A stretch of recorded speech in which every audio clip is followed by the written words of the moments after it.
statements of fact. Even the title of the article, LSD does not help ADHD. This barely is not even really what the study is about. So,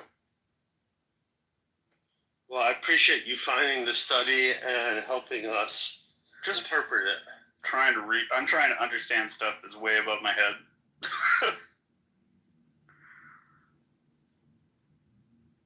But yeah,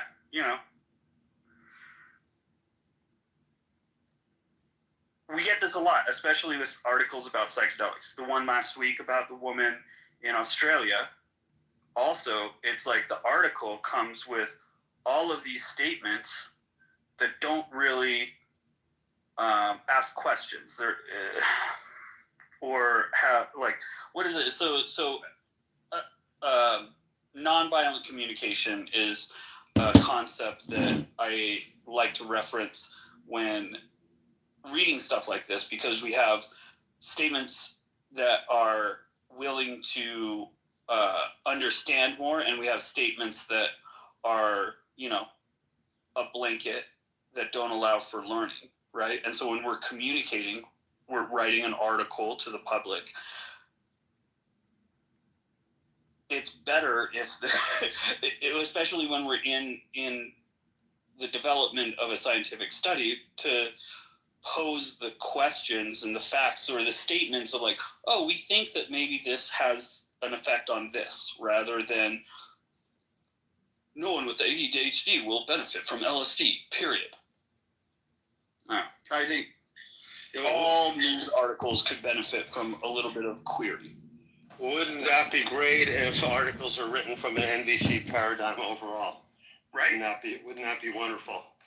I've only studied it a little and should probably go back and take more classes, but I found that the reframe that it provides in terms of not making assumptions and not attacking other people and not making other people wrong is really helpful.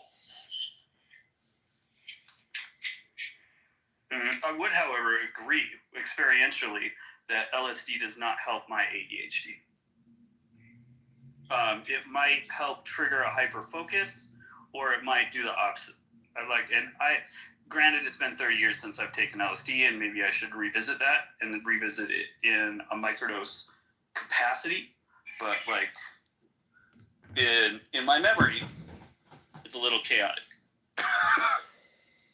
Yeah, if you haven't tried it, my actual microdosing. I mean, I hate to say it, but micrograms matter.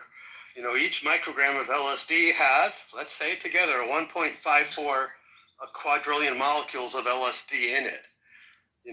Having 15 or 20 as opposed to topping out at something like 12 or maybe less for most people, not to mention all the Reddit studies where the Reddit reports where people are taking an order of magnitude less.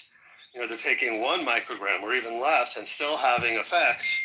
I think that, this notion that more is always better is so deeply ingrained in our capitalistic and scientific architecture that it's hard for people to think otherwise. Sorry, I'm just reading this article. Results. 2 of the 4 participants dropped out due to COVID restrictions, and 1 participant because of non-adherence to the protocol. 3 participants were excluded, all from analysis because of missing data. So, really, there's no validity to, How many participants were there in total? I think there were 8. It was very, very small. Jeez, and yet that headline will get all the publicity. Right, and so people like Robert Kennedy will take that headline and move forward with that. I hate to make that blanket judgment, but I've known this person to move forward with information that's incomplete and clickbaity. And we have a massive endemic in our society right now where people just read headlines, and people read headlines from unvetted sources. They quote data that they don't